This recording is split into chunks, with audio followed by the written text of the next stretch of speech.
Alejandra y cada uno de ustedes. La verdad que primero, antes de todo, digo gracias a ustedes por hacer tanto trabajo para la gente que me imagino que a la mayoría ni lo conocieron antes.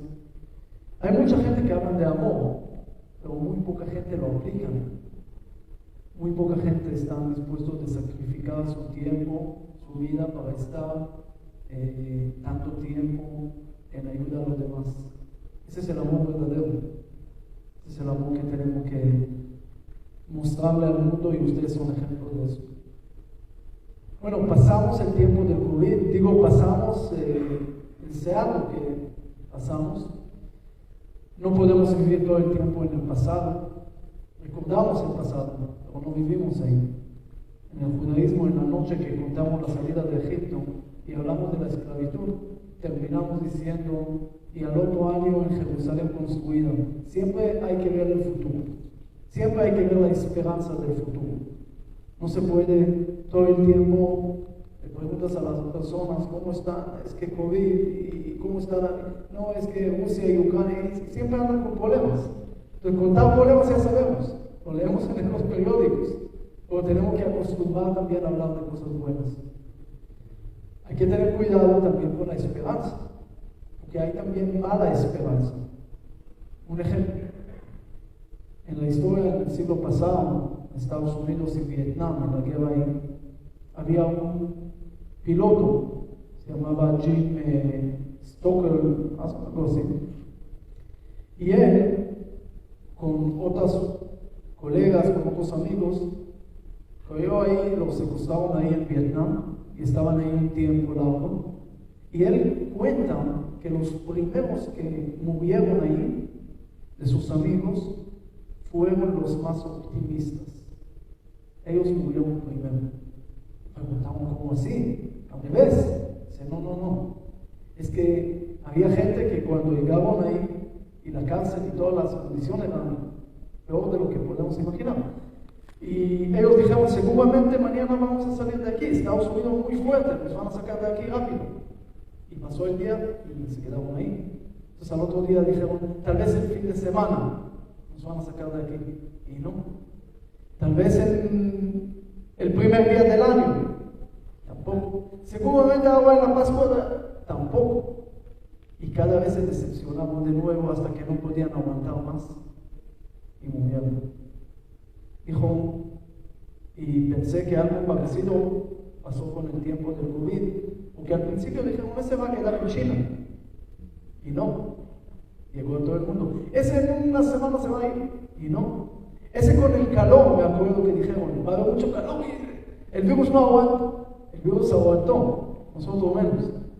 No, es que las vacunas se van en un mes y más de un año. Y así, hay a veces esperanzas que nada más dejan decepción. Hay que saber también cómo usarlo. Pues, ¿cuál es la esperanza correcta? Me pregunto. Les digo primero, al ver una esperanza grande podemos aprender de un psicólogo famoso, Viktor Frankl.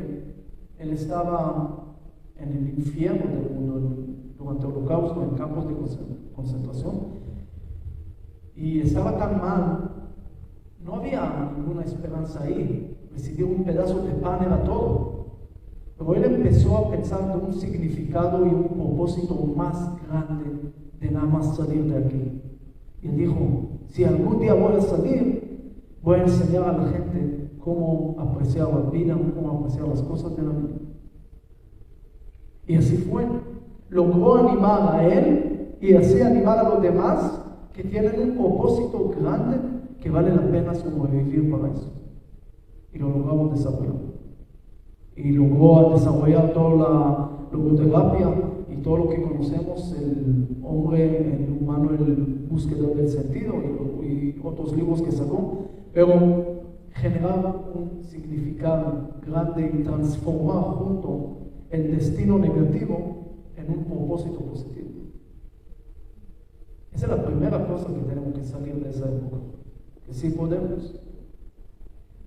Y otra cosa muy sencilla, creo que en esa época del COVID aprendimos a apreciar también cosas pequeñas que antes no aprendimos. la amistad, el ambiente, los eventos con personas, salir a la calle, poder comprar algo en la tienda, cosas que de repente ni digo viajar y otras cosas, pero cosas pequeñas, visitar a los abuelos, que te dijeron, no puedo visitar a mis abuelos. Y un año atrás nunca visitó, pero ahora que no se puede, de repente empezó a apreciar esos momentos. Hay una película que habla de ser valiente, lo traduzco de hebreo así literal, pero tal vez tiene otro nombre. Y es una psicóloga que entrevista a personas que pasaron desgracias grandes en la vida, tragedias, y ahí, entre todas las respuestas casi, sale algo muy interesante. Y un ejemplo, ella entrevista a padres que perdieron su hijo de 4 años en cáncer. Y cuando ella le pregunta cuál es lo que más extrañan en ese momento de antes, ellos le cuentan algo que nosotros tal vez no pensamos. Ellos dicen que el niño, cuando estaba vivo, siempre molestaba al cerrar las puertas de una forma muy fuerte y generó este ruido para molestar de alguna manera. A veces los niños tienen este deseo de molestar. Lo conozco yo también. Entonces, y ellos, escuchen bien, después que él fallece, ellos empiezan a ponerse a cerrar las puertas de una forma así para recordar esos momentos. Incluso momentos que se molestaban en aquel momento, ahora se extrañan eso. Pero tenemos que evaluar las cosas pequeñas que tenemos antes de perderlo. Y otra cosa y digo cosas muy sencillas, pero no siempre pensamos en eso, tal vez al ser tan sencillo. Otra cosa que aprendimos en el tiempo del COVID es la unión, la paz, que es un concepto también muy sencillo, que somos muy diferentes por fuera y muy iguales por dentro.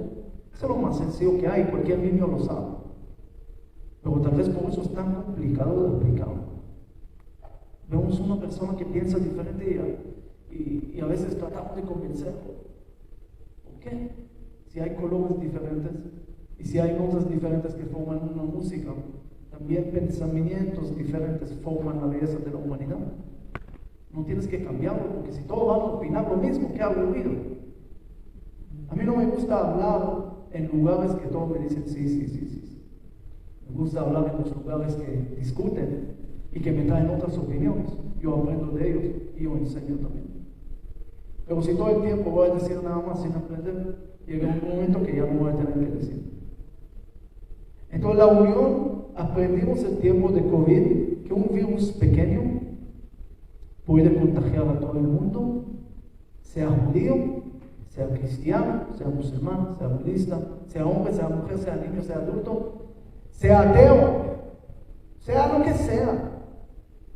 Puedes tener una barba larga, puedes tener conocimiento de Dios, puedes ser más espiritual o más material. El virus atacó lo mismo. Puede ser francés, puede ser de Guatemala. No. Al final el virus atacó a todos lo mismo y nos enseñó que podemos otra vez discutir de aquí hasta Jerusalén, pero seguimos siendo lo mismo. Y si el virus, digo siempre, lo va a unir a todo el mundo. Me acuerdo, viajaba en Turquía, de repente dice una palabra corona, todo el mundo se voltea. Estás en la India, dice corona, todo el mundo se voltea. Estás en Chile, corona, en todos los países entendieron esa palabra. Hay palabras que pueden unir a la humanidad. Entonces, ¿por qué son palabras malas? ¿Por qué son palabras de enfermedades? ¿Por qué no hermandad? ¿Por qué no amistad? ¿Por qué no apoyo? ¿Por qué no amor? Sí se puede. Y el virus nos enseñó eso también. El virus nos enseñó otra cosa, el valor de cada acción.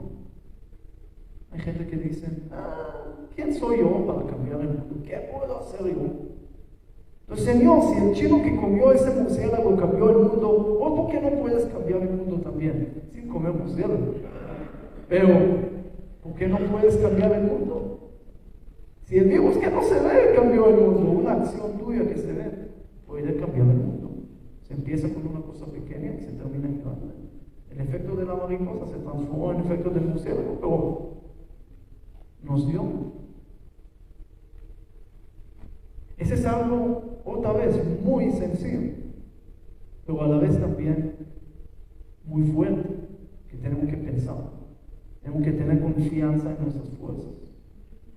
Y en lo demás, había una historia verídica. Ustedes seguramente conocen el final de la historia, pero nadie conoce el principio de la historia. Les voy a contar primero el principio, para no hacer spoiler. Había un doctor, se llamaba Ludwig Guttmann. ¿Sí? Él vivió en Alemania, en Europa, en el tiempo de la Segunda Guerra Mundial. En 1939, que empieza la guerra, él está en problemas y en 1943 ni lo dejan trabajar en el hospital. Era muy capaz y todo, pero era judío, entonces no podía hacer nada. Y logró escaparse a Inglaterra. Ahí llega a un hospital donde están todos los soldados que llegan de la guerra. Y ustedes saben cómo llegan los soldados de la guerra. ¿Y qué hicieron con ellos? En esa época lo dejaron ahí en la cama, darle tranquilizantes y no más, no había más. Entonces, para que por lo menos que no sufran, nadie fue a tratarlos. Y él llega, y la primera cosa que hace es quitarle cada vez más de esos tranquilizantes. Y los doctores y la gente le dicen: oye, ¿qué estás haciendo tan mal a ellos? Ya sufrieron en la guerra, ya sufrieron suficiente, ya no tienen solución, por lo menos que no sufran, ¿por qué le estás quitando eso? Dijo: no, yo creo en ellos son las buenas de las personas, y vas a ver que ellos van a poder salir adelante. Y poco a poco le está quitando esos tranquilizantes y le está haciendo sufrir de alguna manera, que tienen que trabajar, fisioterapia y otras cosas que empezó a hacer. Y un día lo saca afuera con doctores también, y todos están en silla de ruedas, también los doctores. Y empiezan a jugar fútbol, estando en silla de ruedas, pero con los doctores también que se sentaban ahí. Y cada vez se empiezan a mejorar, y ahí nacen los Juegos Paralímpicos, que al principio nadie dijo: ¿qué? Olimpiada es para la gente más capaz del mundo, más fuerte del mundo. Los discapacitados están al otro lado del extremo. Para ellos no es Olimpiada. Ni yo voy, ¿cómo ellos van a ir? Pero él dijo: sí, yo creo en ellos. Y al principio todos se burlaban de él, pero en 2012 ya había más de 4,000 participantes de 164 países diferentes. Y hasta hoy cada vez crece más. Cuando le preguntaban: ¿cómo lograste hacer eso? Y él dijo: yo tenía que escapar de mi país. Yo tenía ese sentimiento que tengo algo que dar, pero que nadie quiere recibir y nadie me quiere dar esa oportunidad. Tenía ese sentimiento y por eso logré sentir al otro. Cuando logré sentir al otro, ya encontré la solución. Cuando estás en el lugar del otro, puedes arreglar las cosas. Eso es lo que vemos en la Biblia. Porque en la Biblia, de un lado, vemos problemas, vemos peleas. Vemos que Caín mata a Abel, que Isaac pelea con Ismael, que Jacob con Esaú, que Raquel con Lea, que José con los hermanos, que todos pelean. Pero miren algo bonito. La Biblia no nos enseña nada más a pelear, nos enseña también cómo podemos otra vez abrazar. Porque es verdad que Caín mató a Abel y se acabó el punto, pero Isaac con Ismael después se regresaron y se vivieron como hermanos. Ahí cuenta la Biblia. A veces olvidamos esa parte, nos quedamos con las peleas. Yo peleo porque la Biblia me enseñó. Gracias, Señor, pero te enseña otras cosas también.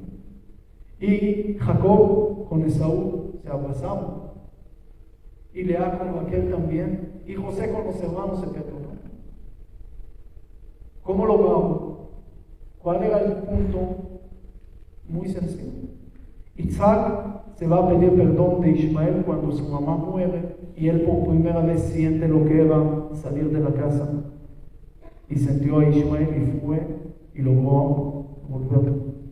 Jacob con Esaú lo mismo. ¿Qué hizo Jacob con Esaú? Le robó las bendiciones. Esaú se enojó, con razón. Cuando Jacob le pide perdón y llega con él, cuando le hacen lo mismo, cuando le meten a Lea en vez de Raquel. ¿A alguien de ustedes le pasó eso una vez? Que se casó con uno y de repente encuentra con otro. A Jacob se le pasó, ¿verdad? Entre paréntesis, a todos nos pasa eso. Pensamos que nos casamos con una y de repente encontramos sorpresas, pero no es por el problema de la mujer, es por el problema de nosotros que pensamos que todo es fácil y en realidad el amor es invertir. Cuando algo es difícil generas el sentimiento. Tú amas a tus hijos no porque es fácil, sino porque es difícil, porque invertiste tu tiempo, invertiste tu dinero, invertiste todo para que ellos crezcan. Eso genera amor. Al principio es pasión, pero el amor verdadero viene después del trabajo. Al principio uno piensa que se casa con la completa del mundo y de repente encuentra la suegra también por otro lado. Y encuentra problemas. Y ustedes se ríen, algunos están llorando, pero así pasa.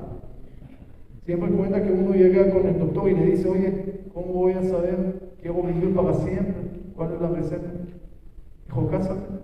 ¿O qué me va a ayudar eso? O por lo menos te va a quitar las ganas de vivir para siempre, eso sí te va a dar. Y eso pasa, porque la gente no sabe que tiene que trabajar, que tiene que luchar, que no, nada es fácil. No es fácil. Constantemente hay que trabajar. Uno no puede decirle a su esposa, mira, te dije hace 20 años que te amo, si va a haber cambio te aviso. No. Lo va a sacar de la casa, le va a decir te aviso cuando va a haber cambio de eso, luego te regresas. No. Siempre hay que trabajar constantemente. Pero a Jacob, imagínense el primer diálogo de Jacob con Lea. ¿Sí? En la mañana le dice, oye, ¿dónde está el café? Y eso, y de repente dice, no, yo soy Lea. ¿Y tú qué estás haciendo aquí? ¿Cómo nos casamos ayer? ¿Cómo nos casamos ayer? No me casé con otra. No, conmigo yo estuve ahí, no te diste cuenta. No me di cuenta, ¿qué es esto? Dice, nos casamos, es tu problema que no es. Es que sos mentirosa, hija del mentiroso, es de la que mintió también. Dijo, ¿por qué estás hablando así? Dijo, ¿por qué me mentiste? Dijiste que sos Raquel.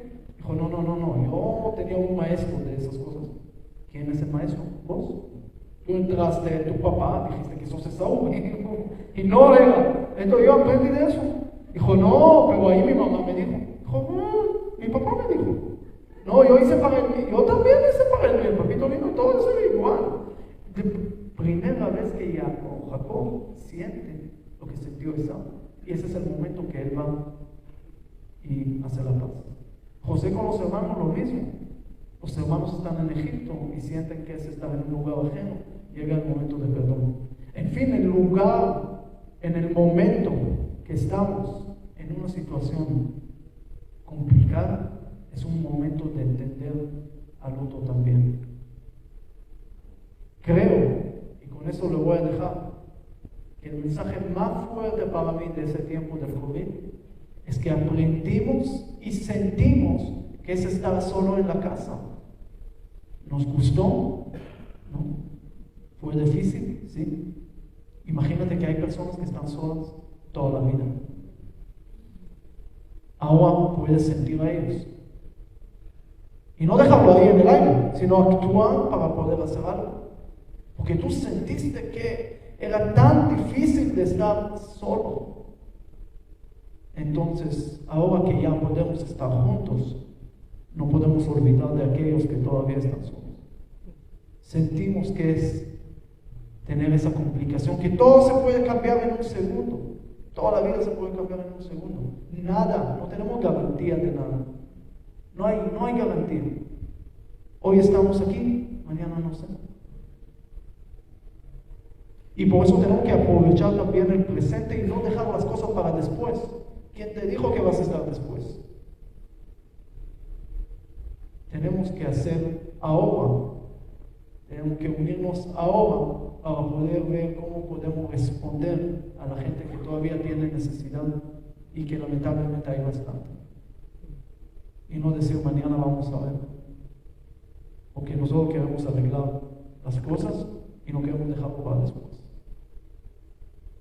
Entonces creo que Dios nos mandó parte de todo ese problema, porque en cada problema hay también una solución. De cada cosa hay algo para aprender. Cuando está oscuro es el momento que ves las estrellas. Y en la vida teníamos un momento, todo el mundo teníamos oscuridad.